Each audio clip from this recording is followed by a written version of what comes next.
तो सभी भाइयों एवं बहनों को नमस्कार। स्वागत है आपका आपके अपने चैनल सक्सेस जंक्शन एक कदम सफलता की ओर में। मेरा नाम है अतुल शुक्ला और हम लेकर के आ गए हैं आपके लिए मध्य प्रदेश पुलिस कांस्टेबल भर्ती 2025 2 दिसंबर फर्स्ट शिफ्ट का एग्जाम एनालिसिस। सबसे बढ़िया बात है कि आज बहुत अच्छे नंबर लड़कों के आए हैं, वो आपको हम दिखाने वाले हैं। अपने स्टूडेंट्स ने आज बहुत अच्छा प्रदर्शन किया है, वो सब जानकारी आपको हम देने वाले हैं। उससे पहले वीडियो को लाइक करके चैनल को सब्सक्राइब कर दीजिए, जिससे आगे आने वाली सारी वीडियो टाइम टू टाइम आपके पास में पहुंच सके, सारा एग्जाम एनालिसिस भी आप तक पहुंच सके। ठीक है, तो आज जीके के भी मजे आ गए हैं और मैथ रीजनिंग भी ठीक ठाक आई है, तो कुल मिलाकर के आज बढ़िया प्रदर्शन देखने को मिला है। चलिए देखते हैं किस किस ने प्रश्न भेजे हैं। तो सबसे पहले रोहित यादव जी, इनके 84 नंबर है। ठीक है, अमन जी के 86 नंबर है। इन दोनों लोगों ने काफ़ी प्रश्न भेजे हैं। इसके अलावा कुछ और स्टूडेंट्स हैं जिनका हमने स्क्रीनशॉट यहाँ पर लगा दिया है, आप लोग देख सकते हैं, नहीं तो आप कहेंगे कि सर ऐसे ही बता रहे हैं। ठीक है ना, तो वो आप लोग देख लीजिए, यहाँ पर देखिए।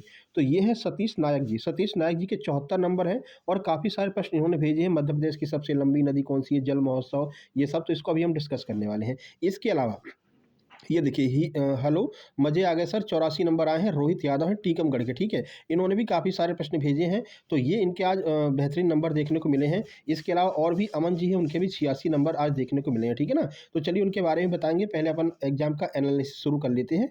आइए देखते हैं आज का पहला प्रश्न। साइंस से हम शुरुआत करने वाले हैं। आज का पहला प्रश्न है, पराबैंगनी किरणों की अत्यधिक प्रभाव से कौन सा रोग हो सकता है। इसके बारे में डिटेल में आपको समझाया था, इसीलिए आपसे कहते हैं कि हर दिन का एग्जाम एनालिसिस देखिए। लगभग 70% तो अपने एनालिसिस से सीधे सीधे ही फंस जा रहा है। ठीक है ना, तो त्वचा कैंसर, स्किन कैंसर हो सकता है अगर पराबैंगनी किरणें डायरेक्ट हमारे शरीर से आकर के टकराएंगी। इनको सोखता कौन है, तो ओजोन परत जो है, जो ओजोन लेयर है, वो इन किरणों को सोख लेती है और हमारे शरीर तक आने से रोकती है ना। चलिए देखिए, तो पराबैंगनी जिसे हम यूवी किरणें कहते हैं, कि अत्यधिक संपर्क से त्वचा कैंसर हो सकता है। इसके अन्य हानिकारक प्रभाव में सनबर्न, झुर्रियाँ और मोतियाबिंद और समय से पहले त्वचा का बुढ़ापा आदि चीज़ें शामिल हो सकती हैं। तो इसका इफ़ेक्ट इतना पड़ सकता है हमारे बॉडी पर, और जो है ओजोन परत इन पराबैंगनी किरणों को अवशोषित कर लेती है, जिससे कि हमको जो है इन रोगों से मतलब कि हम लोग अफेक्टेड नहीं होते हैं। ठीक है, चलिए आगे बढ़ते हैं। एक मिनट। और आगे बढ़ने से पहले आप लोगों को बता दें, आप देख ही रहे हैं अपने नोट्स से सीधे सीधे प्रश्न आ रहे हैं, लोगों को बहुत फायदा हो रहा है, नंबर भी अच्छे आए यहाँ पर आपको देखने को मिल रहे हैं। अब ये कमेंट आपने देखा भी होगा कि शुक्ला सर के नोट्स से बहुत हेल्प मिली है, 8 दिन में 80 स्कोर हो गया था इनका। ठीक है, ये स्क्रीनशॉट हमने लगाया था और ये परसों वाली वीडियो भी है, वहाँ पर हमने पिन भी कमेंट कर दिया, आप जाकर के वहाँ से पूछ भी सकते हैं, साफ साफ आपको दिखाई दे रहा होगा। यहाँ पर हम अमन जी की बात करते हैं। ये देखिए फर्स्ट शिफ्ट अमन जी के हैं, 86 नंबर इनके आए हैं। काफ़ी सारे प्रश्न इन्होंने भेजे हैं, तो अभी भी आपके पास से मौका है, अभी भी आप शुक्ला सर के कंप्लीट सुपर सिलेक्शन नोट्स लेकर के अच्छे अंक प्राप्त कर सकते हैं बचे हुए टाइम में। ठीक है ना, बस आपको थोड़ी मेहनत करनी होगी क्योंकि टाइम कम बचा हुआ है। 6 से 7 घंटा अगर आप पढ़ करके इन नोट्स को कंप्लीट करके जाते हैं तो आपको बहुत फ़ायदा यहाँ पर मिलने वाला है। अब ये नोट्स में क्या क्या मिलेगा आपको, तो गणित, रीजनिंग, सामान्य ज्ञान, विज्ञान, एमपीजी के इन सब के कंप्लीट सुपर सिलेक्शन नोट्स रहेंगे। इसके अलावा सबके कंप्लीट प्रैक्टिस सेट रहेंगे। इसके अलावा जो भी मैराथन हमने करा रखी है उन सबकी पीडीएफ रहेगी। अब तक जितना भी एग्जाम एनालिसिस कराया है, जहाँ से डायरेक्ट प्रश्न रिपीट हो रहे हैं, उन सब की कंप्लीट पीडीएफ आपको मिलने वाली है 30 तारीख से लेकर के अब तक की सबकी। ठीक है ना, जिस जिस दिन एग्जाम हुआ है, ये सारी चीज़ें आपको इन नोट्स में मिलने वाली हैं।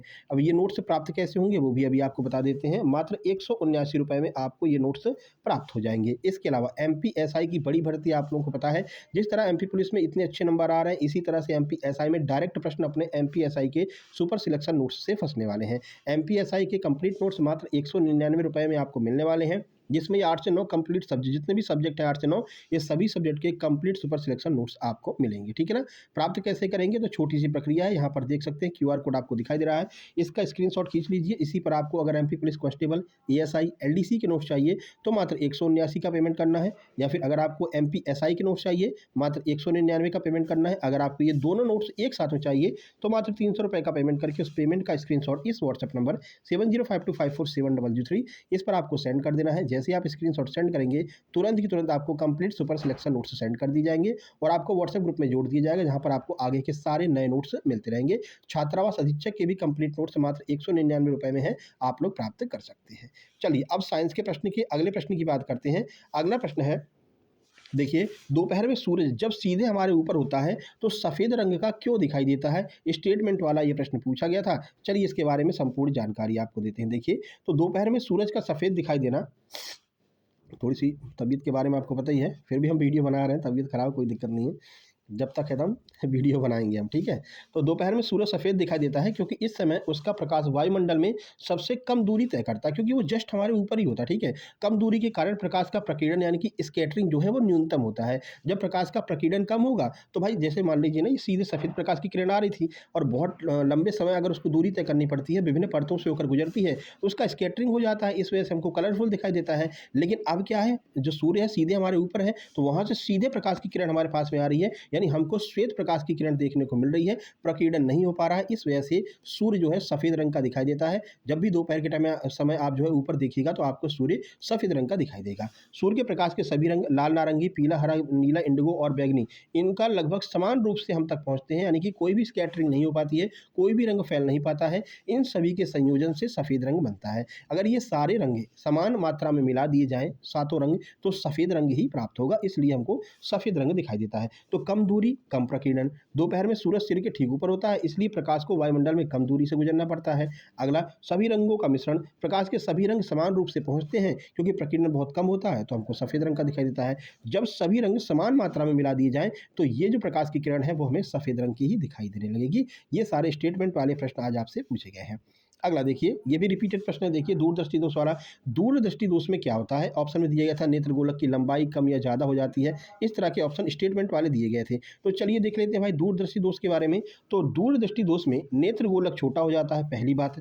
इस कारण प्रकाश किरणें रेटिना के पीछे फोकस होती हैं, जिससे पास की वस्तुएं हमें धुंधली दिखाई देती हैं और दूर की वस्तुएं स्पष्ट दिखाई देती हैं। अब देखो, नेत्र गोलक के आकार की अगर हम बात करें, तो दूरदृष्टि दोष में नेत्र गोलक यानी कि आईबॉल जो है वो सामान्य रूप से छोटा हो जाता है। प्रकाश का फोकस की बात करें, तो नेत्र गोलक छोटा होने की वजह से प्रकाश की किरणें रेटिना पर पड़ने के बजाय उसके पीछे जाकर के केंद्रित होती हैं, ठीक है ना। लक्षण क्या है? इस स्थिति के कारण व्यक्ति को पास की वस्तुएं स्पष्ट रूप से नहीं दिखती हैं, जबकि दूर की वस्तुएं साफ साफ दिखाई देती हैं, ठीक है। ये इसके बारे में आपको हमने पूरी जानकारी दे दी। आगे बढ़ते हैं, अगला पूछा गया था जो टूथपेस्ट होता है, जो टूथपेस्ट आप डेली करते हैं, उसका पीएच मान कितना होता है या फिर कितना रहना चाहिए? तो 7 से 10 के बीच में रहता है। कैसे? देखिए, टूथपेस्ट का पीएच मान आमतौर पर 7 से 10 के बीच में होता है, जो इसे क्षारीय यानी कि एल्काइन बनाता है। यह मुंह में एसिड को संतुलित करके और दांतों के इनेमल के क्षरण को बचाने में मदद करता है। एक स्वस्थ मुंह का जो पीएच स्तर है वो 7 होता है। ध्यान रखना, आपसे पूछा जाए एक स्वस्थ मुंह का पीएच मान कितना होता है? 7 होता है, एग्जैक्ट उदासीन होता है, ठीक है। और टूथपेस्ट की बात करें तो 7 से 10 के बीच में होता है। महत्वपूर्ण क्यों है? तो देखिए, टूथपेस्ट के क्षारीय होने के कारण जो मुंह का पीएच स्तर है, वो दांतों को नुकसान पहुंचाने वाला एसिड मतलब बनने से बचाता है। सबसे अच्छा पीएच मान कितना होता है? इनेमल की सुरक्षा के लिए लगभग 7 से 8.5 यानी कि 8.5 के बीच का जो पीएच मान होगा, वो वाला टूथपेस्ट सबसे अच्छा होता है। ठीक है भाई, चलिए आगे बढ़ते हैं। तुम कौन सा टूथपेस्ट करते हो? कमेंट बॉक्स से कमेंट करना। कोई क्लोजअप कर रहा है, कोई कोलगेट कर रहा है, तुम कौन सा कर रहे हो ये आपको बताना, ठीक है। चलिए, अम्लीय पीएच से बचें। 5.5 से कम पीएच मान होने पर दांतों में सड़न शुरू हो सकती है, इसलिए 5.5 से नीचे वाले टूथपेस्ट को यूज नहीं करना चाहिए। चलिए, अब हम कुछ प्रश्न देख लेते हैं एमपीजीके के। बीच बीच में साइंस के प्रश्न भी आपको मिलेंगे, क्योंकि बहुत सारे प्रश्न रिपीट हुए हैं। देखिए, पेंच नदी की लंबाई आपसे पूछी गई थी। अभी लंबाई यानी पेंच नदी वगैरह, इनकी नदियों की लंबाइयाँ बहुत पूछी जा रही हैं। तो जिन लोगों ने नोट्स लिया है, नदी वाली पीडीएफ को अच्छे से पढ़ करके जाइए। नदी और डैम पीडीएफ आपको दी है, अच्छे से पढ़ करके जाना। डायरेक्ट प्रश्न यहाँ से पूछे जा रहे हैं। देखिए, पेंच नदी की लंबाई लगभग 197 किलोमीटर है। यह नदी मध्य प्रदेश से निकलती है और पेंच राष्ट्रीय उद्यान से होकर के बहती है, जो इस अभ्यारण्य को लगभग 2 बराबर हिस्सों में विभाजित कर देती है। टोटल लंबाई 197। मध्य प्रदेश से महाराष्ट्र की ओर ये बहती है। पेंच राष्ट्रीय उद्यान को 2 बराबर भागों में बाँटती है। सहायक नदी कौन-सी है? तो कान्हा नदी एक भारतीय सहायक नदी है, यानी कि इसकी सहायक नदी कौन-सी है? तो कान्हा नदी जो है वो पेंच की सहायक नदी हो जाएगी। चलिए अगला देखिए, सबसे अधिक बाँध मध्य प्रदेश में किस नदी पर बने हुए हैं? तो सबसे अधिक बाँध जो है वो नर्मदा नदी पर बने हुए हैं। क्यों? क्योंकि नर्मदा नदी सबसे ज़्यादा दूरी तय करती है, ठीक है। देखिए, तो मध्य प्रदेश में नर्मदा नदी पर सबसे अधिक बांध बने हैं, जो कि नर्मदा नदी की सबसे बड़ी और महत्वपूर्ण सहायक नदी है। मतलब कि जो नर्मदा नदी है, वो सबसे ज़्यादा दूरी तय करती है, सबसे बड़ी है, इसलिए सबसे बड़े बांध भी इस पर देखने को मिलते हैं। इस नदी पर कई बड़े बांधों में इंदिरा सागर बांध, बरगी सागर, ये सारे बांध स्थित हैं, ठीक है। तो नर्मदा में सबसे ज़्यादा बांध बनाए गए हैं, जिनमें इंदिरा और बरगी प्रमुख है। इंदिरा सागर बांध ये खंडवा जिले में नर्मदा नदी पर बना हुआ, ये पूछा भी गया है ना, ये इंदिरा सागर बांध, और एशिया के सबसे बड़े बांधों में से एक है। बरगी डैम की बात करते तो यह भी नर्मदा नदी पर बना है। नर्मदा नदी पर बनने वाले 30 प्रमुख बांधों की श्रृंखला में सबसे महत्वपूर्ण बांध है, ठीक है। तो लगभग 30 बांध जो है वो नर्मदा नदी के ऊपर देखने को मिलते हैं। इसी से रिलेटेड एक और प्रश्न आज पूछा गया था, मध्य प्रदेश में सबसे अधिक लंबाई में बहने वाली नदी कौन सी है? नदियों से ढेर सारे प्रश्न अब लास्ट में आकर के वो लोग पूछ रहे हैं। तो देखिए, तो सही आंसर नर्मदा ही हो जाएगा, अभी आपको बताई है। तो मध्य प्रदेश में सबसे अधिक लंबाई में बहने वाली नदी नर्मदा है, इसीलिए सबसे ज़्यादा डैम भी आपको इसी नदी पर मिलते हैं। यह नदी मध्य प्रदेश राज्य की जीवन रेखा कहलाती है और इसकी कुल लंबाई 1312 किलोमीटर है, जिसमें 1077 किलोमीटर ये मध्य प्रदेश में बहती है। तो हो सकता है कल आपसे नर्मदा की लंबाई पूछ ले कि भाई भारत में कितनी लंबाई है 1312, मध्य प्रदेश में कितनी है 1077, ये आपको थोड़ा सा ध्यान रखना है। आगे बढ़िए, उद्गम की बात करते हैं तो इसके बारे में तो कई बार बताया, जब भी इसका नाम आता है इसके बारे में आपको हम बताते हैं। 3 नदियों को एक साथ कवर करते हैं। ये है अमरकंटक, ठीक है? यहाँ से सोन नदी निकलती है जो इस तरह बहती है, गंगा में जाकर मिल जाती है पटना में, ठीक है? और वो गंगा नदी जाकर के बंगाल की खाड़ी में। यहीं से निकलती है नर्मदा, इस तरह बहती है और बहती हुई जाकर के अरब सागर में गिर जाती है। इसके जस्ट नीचे से यानी कि मुल्ताई से निकलती है कौन-सी नदी? ताप्ती नदी, और ये भी भ्रंश घाटी के बराबर बहती हुई यानी नर्मदा के समानांतर बहती हुई दोनों नदियाँ एस्चुरी बनाती हुई जाकर के जो है यहाँ पर गिर जाती हैं। कहाँ पर? अरेबियन सी में जाकर के या फिर खंबात की खाड़ी में जाकर के गिर जाती हैं। ये तीनों नदियों को हमने बार-बार एक साथ में कवर किया था और इन तीनों नदियों से लगातार प्रश्न पूछे जा रहे हैं। तो नर्मदा नदी कहाँ से? अनूपपुर के अमरकंटक पहाड़ से निकलती है। प्रवाह या विंध्य और सतपुड़ा पर्वत श्रृंखलाओं के बीच से होती हुई पश्चिम की ओर मध्य प्रदेश, महाराष्ट्र और गुजरात से बहती है। मुहाना अंततः या गुजरात में खंबात की खाड़ी में जाकर के गिर जाती है। अगला प्रश्न है, इंदौर घराना के संस्थापक कौन थे? तो उस्ताद आमिर खान जो है वो इंदौर घराना के जो है संस्थापक थे। इंदौर घराना उस्ताद आमिर खान ने स्थापित किया था। वे एक महान हिंदुस्तानी शास्त्रीय गायक थे जिन्होंने ख्याल गायकी के लिए एक नई शैली दी। ध्रुपद और ख्याल की मिश्रित शैली के लिए इस घराने को जाना जाता है। तो इंदौर घराने के संस्थापक कौन है? उस्ताद आमिर खान। अगला प्रश्न देखिए, मध्य प्रदेश में जल महोत्सव अगर आपको देखना है तो कौन से रेलवे स्टेशन पर आपको उतरना होगा? देखो अभी तक रेलवे कोड पूछ रहे थे, अब घुमा करके ये प्रश्न भी पहले हमने कराया है, ठीक है ना? जब प्रश्न आया था कि भाई खंडवा से मतलब खंडवा पहुँचने के लिए आपको कहाँ पर उतरना पड़ेगा, इस तरह का कुछ प्रश्न था, तब भी हमने आपको ये प्रश्न कराया था। आज ये प्रश्न रिपीट हुआ है, ठीक है? तो रेलवे कोड भी पढ़ कर के जाना, आगे से रिपीट हो सकता है। जो भी नया टॉपिक एबटेक पूछ रहा है, उन सबके कंप्लीट नोट्स हमने आपको दिए हैं, चाहे वो रेलवे कोड हो, चाहे वो डैम हो, चाहे वो नदियाँ हों, इन सबको आपको पढ़ के जाना है। तो जल महोत्सव अगर आपको देखना है, तो आपको कहाँ पर उतरना होगा? खंडवा पर उतरना होगा, ठीक है? अब आपसे पहले पूछा था कि खंडवा से हनुवंतिया की दूरी कितनी है और आज आपसे पूछा कौन से स्टेशन नज़दीक में है। तो देखिए, मध्य प्रदेश में जल महोत्सव देखने के लिए आपको खंडवा रेलवे स्टेशन पर उतरना होगा। यह रेलवे स्टेशन हनुवंतिया से करीब 50 किलोमीटर दूर, ये पूछा गया था पहले कि भाई कितनी दूरी है, तो 50 किलोमीटर की दूरी है, जहाँ पर यह महोत्सव आयोजित किया जाता है। तो निकटतम रेलवे स्टेशन कौन-सा हो गया? खंडवा हो गया, जिसका कोड याद रखना, हो सकता है कोड पूछे, तो KNW जो है खंडवा का कोड हो जाएगा। अनुमानित दूरी खंडवा से हनुवंतिया द्वीप की दूरी 50 किलोमीटर है, ये भी आपको याद रखना है। इसके अलावा और कौन-सा स्टेशन है नज़दीक में? तो खंडवा स्टेशन से अधिक कनेक्टिविटी प्रदान करता है, लेकिन यदि आप आसानी से टैक्सी की सुविधा चाहते हैं, तो आप इंदौर रेलवे स्टेशन पर भी उतर सकते हैं, जो कि लगभग 150 किलोमीटर दूर है। लेकिन इंदौर ज़्यादा दूर पड़ जाएगा, खंडवा अगर ऑप्शन में है, तो खंडवा ही इसका आंसर होगा। अगला, रीवा और सीधी में कौन-सी भाषा बोली जाती है? तो बघेली भाषा जो है, वो रीवा और सीधी में बोली जाती है। तो रीवा और सीधी में मुख्य रूप से बघेली भाषा बोली जाती है, जो हिंदी की एक बोली है। इसके अतिरिक्त सीधी में गोंडी भाषा भी बोली जाती है, खास करके गोंड जनजातियों के द्वारा, ठीक है? तो मुख्य भाषा की अगर हम बात करें तो बघेली जो है, ये मध्य प्रदेश के रीवा और सीधी में बोली जाती है। अगला देखिए, महाबलीपुरम मंदिरों का निर्माण किस वंश के शासकों ने करवाया था? तो पल्लव वंश के शासकों के द्वारा महाबलीपुरम के मंदिरों का निर्माण करवाया गया था। देखिए, तो महाबलीपुरम मंदिरों का निर्माण पल्लव राजवंश के शासकों ने करवाया था, विशेष रूप से नरसिंह वर्मन प्रथम, जिन्हें मामल्ल भी कहते हैं, और नरसिंह वर्मन द्वितीय, जिन्हें राजसिम्हा के नाम से भी जाना जाता है। इन लोगों ने महाबलीपुरम के मंदिरों का निर्माण 7वीं और 8वीं शताब्दी ईस्वी के बीच में करवाया था। तो पहले हैं नरसिंह वर्मन प्रथम, इन्हें महाबलीपुरम में चट्टानों को काटकर बने मंदिर, पंचरथ जैसे स्मारकों का निर्माण करवाया था। दूसरे हैं नरसिंह वर्मन द्वितीय, इन्होंने महाबलीपुरम के प्रसिद्ध शोर मंदिर का निर्माण करवाया था। तो दोनों मंदिर के बारे में आपको हमने बता दिया है। आगे बढ़ते हैं, अगला पूछा देखिए, और भी सरल प्रश्न है कि धुआंधार जलप्रपात, ये भी रिपीट हुआ है, किस नदी पर बना हुआ है? नर्मदा नदी। नर्मदा नदी आज लगभग 3 से 4 प्रश्न नर्मदा नदी के पूछे। आप समझ रहे हैं ना इसमें इतने अच्छे नंबर क्यों आ रहे हैं, ठीक है? देखिए, तो धुआंधार जलप्रपात नर्मदा नदी पर स्थित है। यह मध्य प्रदेश के जबलपुर के पास भेड़ाघाट में पड़ता है और पानी के नीचे गिरने से बनने वाले धुएँ की मतलब धुंध जैसी स्थिति वहाँ पर बन जाती है, जिससे इसे धुआंधार जलप्रपात कहते हैं। तो नदी हो गई नर्मदा, स्थान हो गया भेड़ाघाट, जबलपुर मध्य प्रदेश, और गिरते हुए पानी के कारण बनने वाली धुंध के कारण इसको हम धुआंधार जलप्रपात कहते हैं। अगला देखिए, एमपी से एक और प्रश्न है, इंदौर में मतलब इंदौर की स्थापना में प्रमुख योगदान किसका था? ऑप्शन में अहिल्याबाई होलकर दिया था, यही आपका सही आंसर हो जाएगा।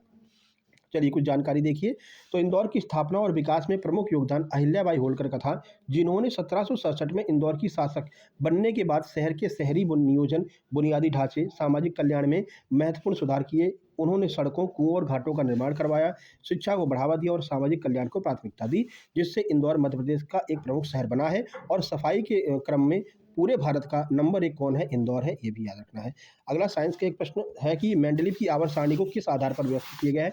4 से 5 बार आपको हम ये प्रश्न करा चुके हैं। देखिए फिर से रिपीट हुआ है। परमाणु द्रव्यमान के आधार पर मेंडलीव की आवर्त सारणी को जो है सुनियोजित किया गया है। देखिए, तो मेंडलीव की आवर्त सारणी को परमाणु द्रव्यमान और तत्वों के रासायनिक गुणों के आधार पर व्यवस्थित किया गया है। उन्होंने तत्वों को बढ़ते परमाणु द्रव्यमान के क्रम में रखा और यह देखा कि समान रासायनिक और भौतिक गुणों वाले तत्व नियमित अंतराल पर पुनरावृत्त होते हैं, जिन्हें समान ऊर्ध्वाधर स्तंभों में व्यवस्थित किया गया है। बाकी आपको बताइए, परमाणु द्रव्यमान रासायनिक गुणों की वजह से उन्होंने इन तत्वों को समायोजित किया था।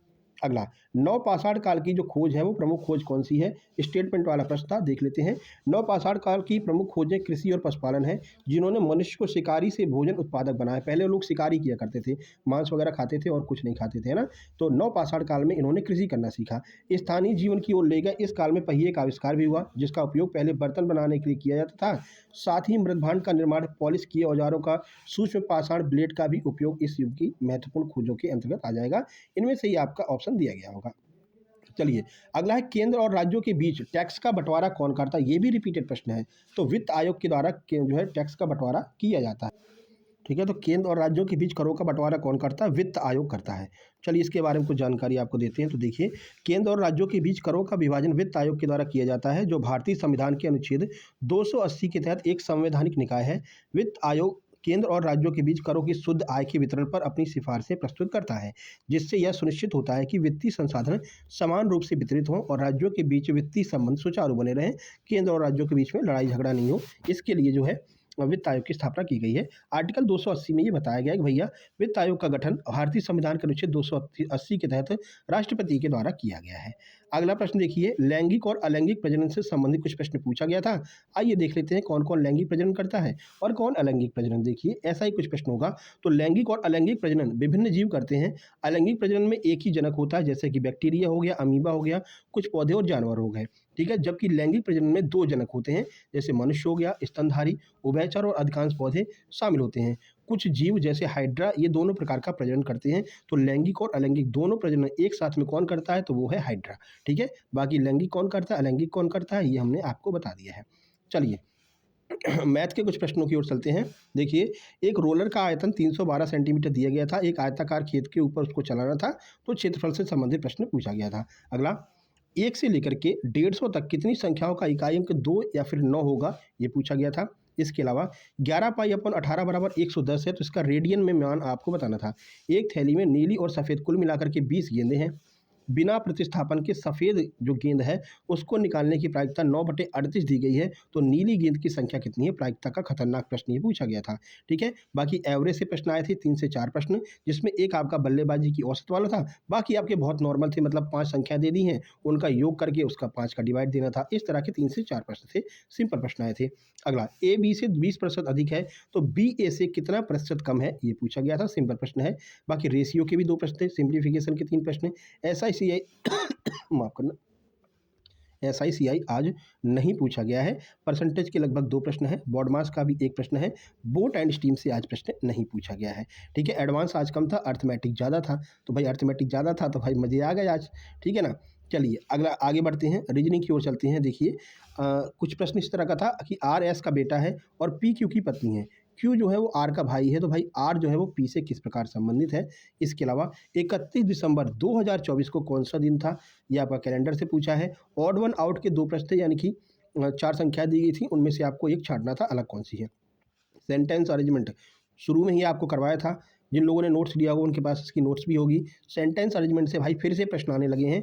3 प्रश्न आज सेंटेंस अरेंजमेंट के आए हैं, यानी कि इंग्लिश के सेंटेंस दिए रहते हैं, उसमें आपको अरेंज करना होता है। ठीक है, 3 प्रश्न पूछे हैं। इनइक्वलिटी का आज शायद कोई प्रश्न नहीं था। रैंकिंग के 2 प्रश्न, पेपर फोल्डिंग कटिंग से लगातार प्रश्न आ रहे हैं, 3 प्रश्न लगभग आए हैं। अल्फ़ाबेट तो वही सिटिंग मतलब ये सेंटेंस अरेंजमेंट हो जाएगा। क्लॉक का कोई प्रश्न नहीं था। एम्बेडेड फिगर के 2 से 3 प्रश्न। सिलोजिज्म के 2 प्रश्न थे, बिल्कुल 2-2 वाले थे, मतलब 2 लाइन वाले सिंपल प्रश्न थे। बाकी एम्बेडेड फिगर 2 प्रश्न आए हुए थे, कोडिंग डिकोडिंग के 4 प्रश्न, कथन निष्कर्ष के लगभग 3 प्रश्न, पजल आज नहीं पूछी गई थी, मानसिक अभिरुचि के 4 प्रश्न, सीटिंग अरेंजमेंट 2 प्रश्न, डायरेक्शन नहीं पूछा गया था, रैंकिंग का भी 1 प्रश्न पूछा गया था, वही टोटल वाला कि टोटल इतने लोग बैठे हैं, लेफ्ट से इसका इतना स्थान है, राइट से इसका स्थान बताना था। ठीक है, चलिए मैथ की बात कर लेते हैं। तो लगभग 20 नंबर का मैथ आज पूछा गया था और 40 नंबर की रीजनिंग 55 से 60 नंबर की आपकी मैथ रीजनिंग पूछी गई थी। ठीक है, साइंस वही 10 से 15 नंबर का, और बाकी आपका जीके जीएस करंट अफेयर 1 से 2 प्रश्न आज रॉन्ग भी देखने को मिले हैं, लेकिन आज नंबर बहुत अच्छे देखने को मिले हैं। नंबर अच्छे क्यों देखने को मिले हैं तो आपको बता ही दिया है। 84, 82, 75, 80, 73, 83, 86 यहाँ तक नंबर भी देखने को मिले हैं मेरे भाई। ठीक है, बाकी यहाँ पर हमने स्क्रीनशॉट लगा दिया है, जो कि आप लोग देख सकते हैं। भाई के 74 नंबर है, इनके 84 नंबर है, रोहित यादव जी के। ठीक है, तो इन सब लोगों ने बढ़िया से तैयारी की है, लगातार हमसे जुड़े रहे हैं, तो उसका आज आप फल देख रहे हैं। अच्छे नंबर लेकर के आए हैं और इनका सिलेक्शन लगभग तय है। अब फिजिकल भाई कैसा किसका है वो हमको तो नहीं पता है। Telegram channel success junction live के नाम से, लिंक डिस्क्रिप्शन बॉक्स में है, फॉलो करके ज्वाइन कर लीजिएगा।